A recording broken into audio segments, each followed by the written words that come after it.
Estimados auditores, hermanos y hermanas de Chile y todo el mundo, queremos darle la más cordial bienvenida a la página de la Iglesia Cristiana de la Reforma. En ella usted podrá edificar su vida espiritual y su conocimiento del Dios de las Escrituras, a través de sermones escritos de diferentes épocas de la Iglesia Reformada, biografías, sermones audiovisuales de distintos pastores reformados. Usted podrá ser edificado en su vida espiritual. Próximamente estaremos transmitiendo en vivo.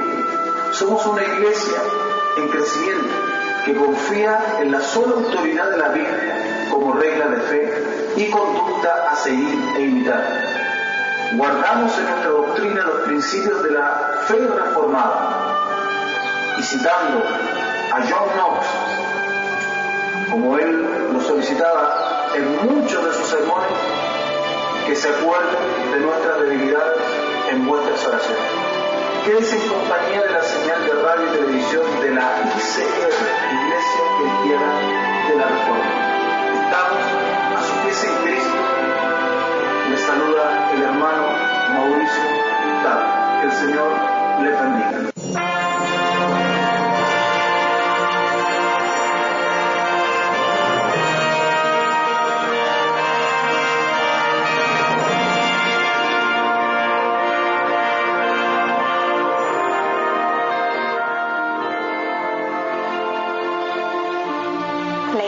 Cristiana de la Reforma presenta la hora de la Reforma en Chile.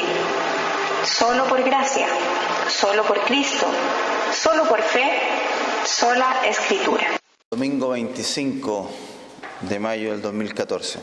Seguimos entonces viendo en nuestra serie de sermones. Estábamos con el texto Romanos 8:28 y estuvimos viendo la semana pasada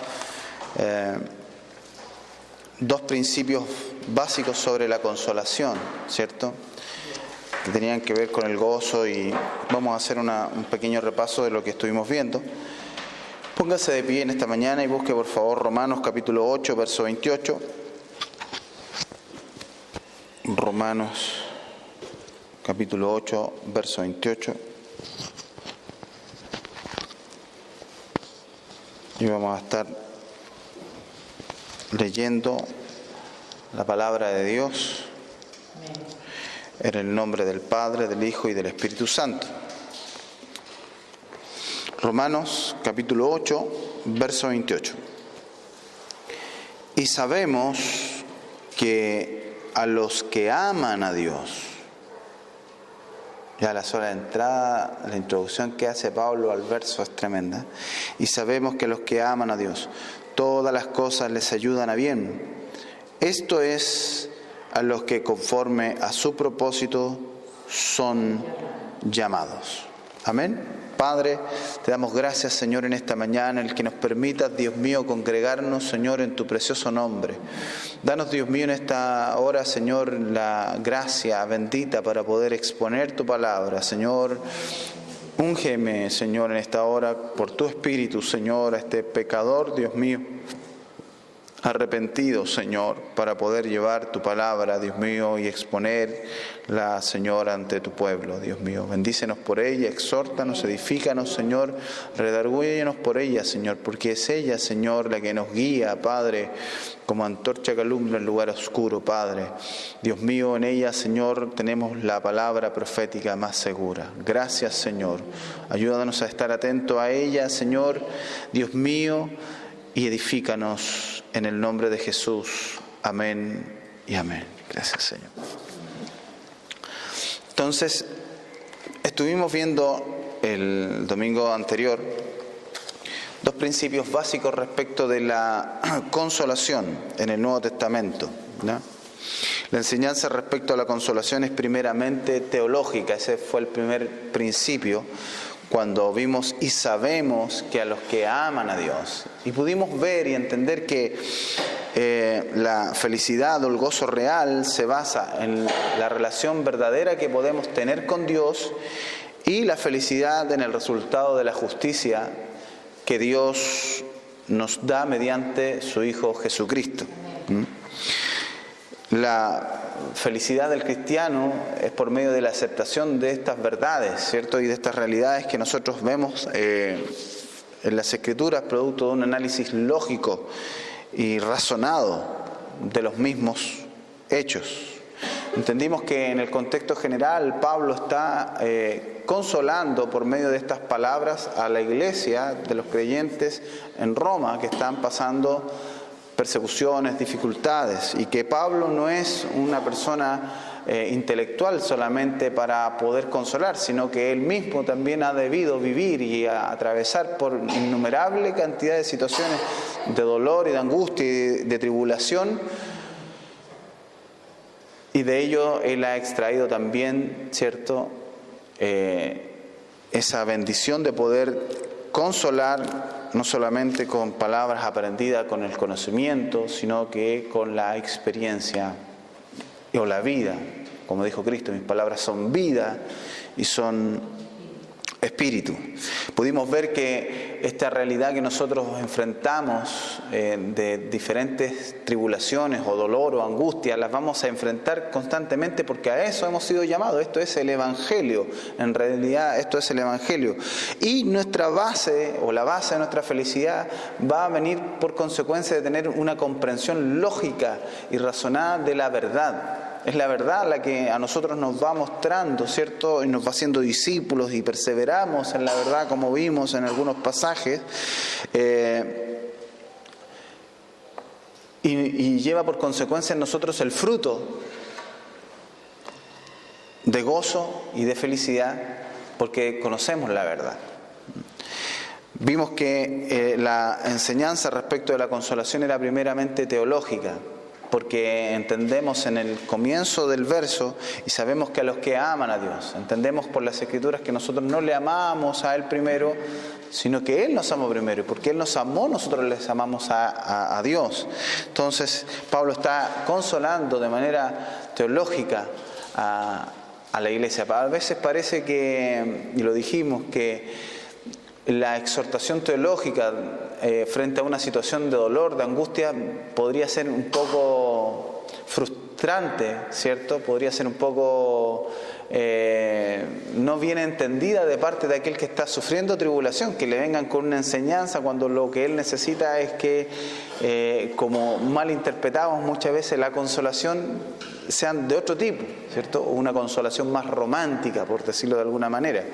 Pero es en esta verdad en la cual nosotros como creyentes nos vamos consolando y vamos manteniendo el gozo de tener una comunión correcta con Dios. El segundo principio, decíamos que es el enfoque que nosotros como creyentes tenemos de la vida, que nosotros debemos mirar siempre hacia el futuro, ¿cierto? No nos ha llamado Dios a poner nuestra mira en las cosas de la tierra, sino en lo porvenir, en lo que está por delante. De manera que la enseñanza del Nuevo Testamento se enfoca más en la preocupación de nuestras almas que de nuestros cuerpos, aunque todo eso conlleva el equilibrio que siempre las Escrituras nos da, ¿cierto? Y se preocupa más del bienestar espiritual que del material. O sea, primeramente debemos estar nosotros bien de esa manera. Y sobre todo, antes de consolar nuestra relación con los hombres, enfatiza la importancia de una relación correcta con Dios. Eso fue lo que estuvimos viendo. Ahora vamos a ver que esos dos principios de vida como creyentes que nos van a ayudar para sobrellevar cada situación de tribulación, de angustia, de dificultad que nosotros padezcamos, y todo esto dentro del contexto que nosotros tenemos claro en las Escrituras. Sabemos que el Evangelio es un mensaje de buenas nuevas, un mensaje bienaventurado. El tema es dónde ponemos esa bienaventuranza y dónde está el gozo del Evangelio.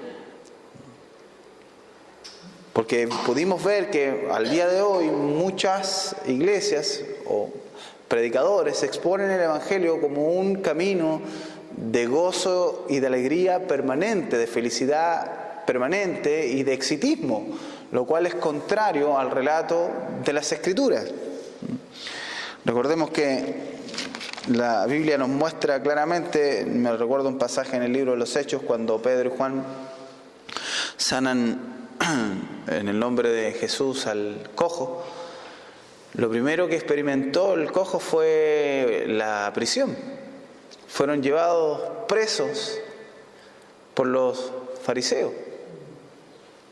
O sea, después de recibir ese milagro, esa bendición, ¿cierto? Y de venir a la verdad, de alguna manera, lo primero que le vino fue el ser llevado preso. Entonces, nos va mostrando, ahora, ¿por qué se conforta él? Porque ha conocido a Cristo. Y él ha hecho una obra grande en él. Entonces, ahí está lo que nosotros venimos diciendo. Ahora vamos a analizar lo que tiene implícito el texto, que es una promesa. La promesa que vemos en el texto. Y sabemos que a los que aman a Dios, todas las cosas les ayudan a bien. Entonces, veamos de manera específica y detallada, bajo los siguientes lineamientos, la promesa que Dios nos está haciendo en los labios del apóstol Pablo. Vemos que a la luz de toda clase de tribulaciones y pruebas, dificultades, Él nos anuncia que aquí hay una afirmación y una promesa. La afirmación es, y sabemos. Ahí hay una afirmación implícita, ¿no? Y sabemos, es certeza, es convicción, ¿cierto? ¿Cuál es la promesa? Que a los que aman a Dios, todas las cosas les ayudan a bien. La afirmación es que sabemos que a los que aman a Dios. Y la promesa es todas las cosas les ayudan a bien. Y vamos a ver en esta mañana 3 puntos básicos y reales respecto de esta promesa. Número 1, el amplio espectro de la promesa.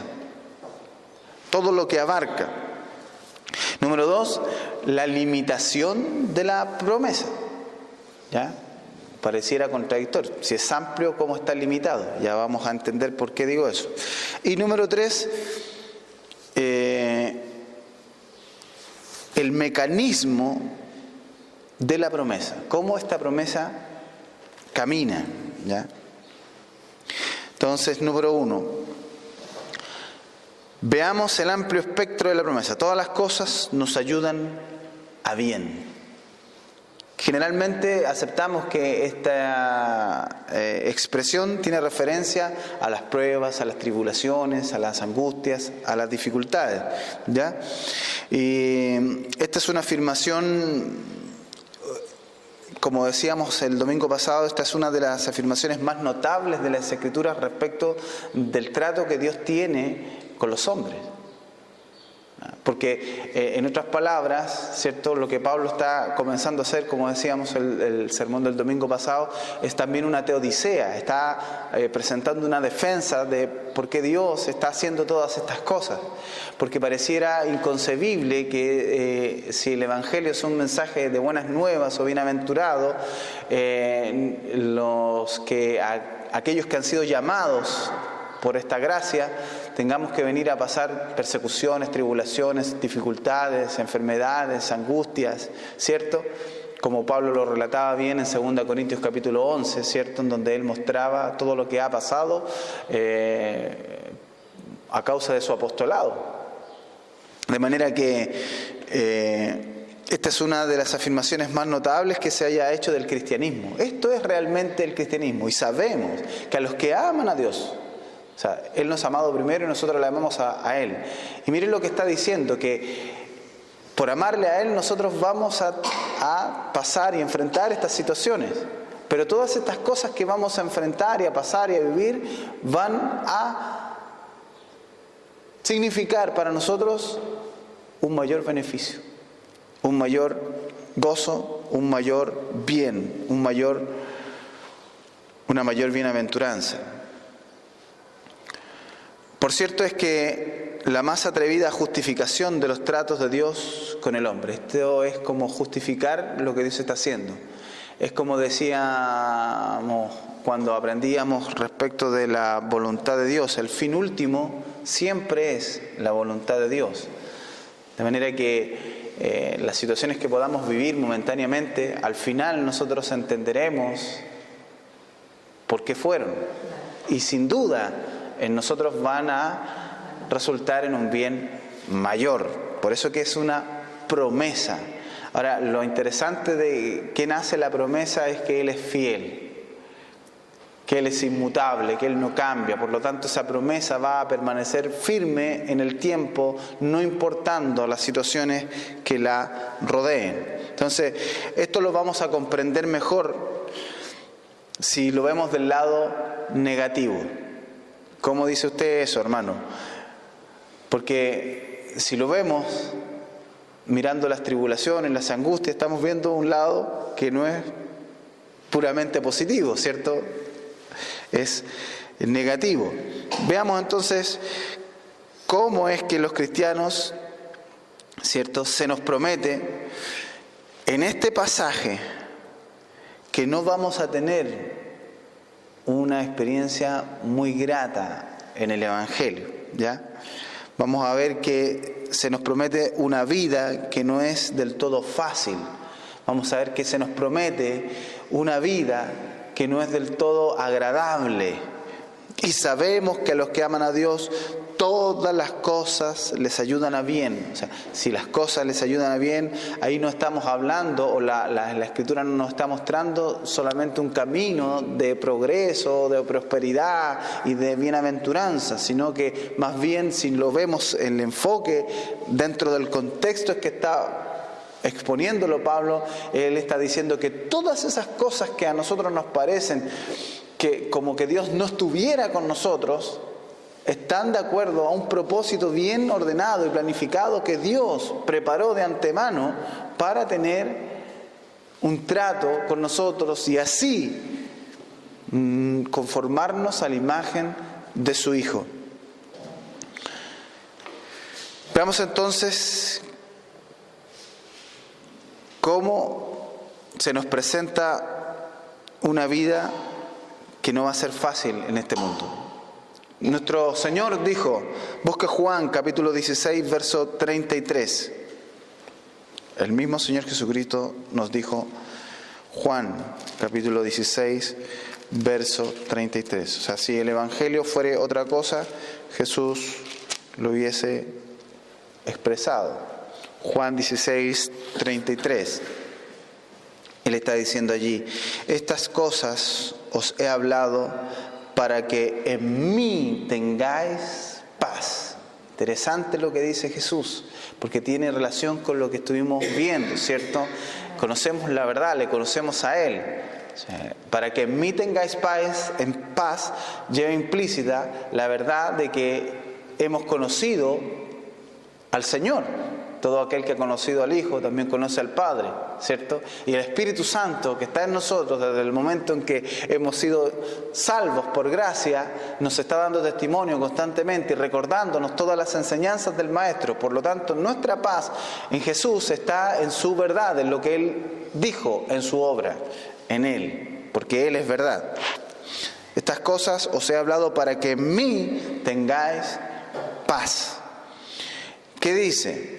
En el mundo que vamos a tener aflicción, pero confiad, yo he vencido al mundo.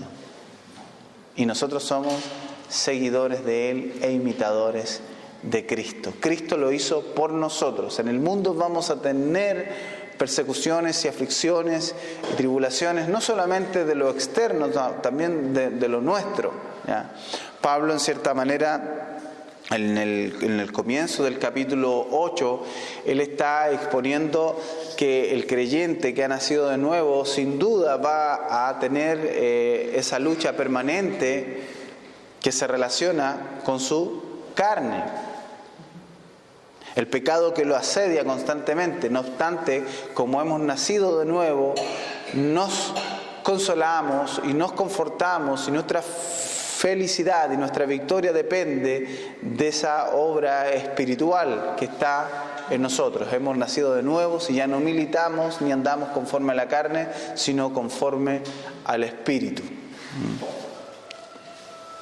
Juan 17:15, por favor.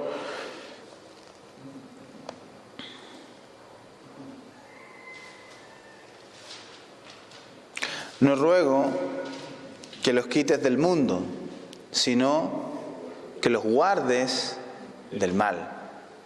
¿Se da cuenta? O sea, Él no está diciendo que nos va a poner en una esfera superior de las situaciones que ocurren en este mundo, pero sí siempre vamos a tener la gracia que nos va a ayudar para soportar estas situaciones. Mateo, en el capítulo 5, el evangelista Mateo nos está mostrando allí lo que Jesús hace en esta gran y una de las más grandes enseñanzas de Cristo mientras estuvo con sus discípulos en la tierra. Mateo capítulo 5, el verso 1 al 13, nosotros vemos allí, o al 12 más bien dicho, las bienaventuranzas. Entonces, Jesús está diciendo allí que no somos bienaventurados por conocer este mensaje, sino que somos bienaventurados por haber sido llamados a este mensaje o al Evangelio. Nuestra bienaventuranza no parte por consecuencia de lo que hacemos, sino que somos bienaventurados porque somos salvos. Esa bienaventuranza nos va a acompañar en las distintas situaciones que nosotros enfrentamos en la vida diaria. Lo que Jesús está mostrando ahí es el caminar de cada creyente. Él no está diciendo que hay aquí 8 situaciones o cualidades que se van a manifestar en cada uno o en particular de los creyentes. No, lo que está diciendo ahí que la bienaventuranza nuestra es haber sido escogidos por Dios para esta salvación tan grande y que sin duda alguna esa bienaventuranza de la elección nos va a acompañar en estas situaciones. Abriendo el sermón, Jesús está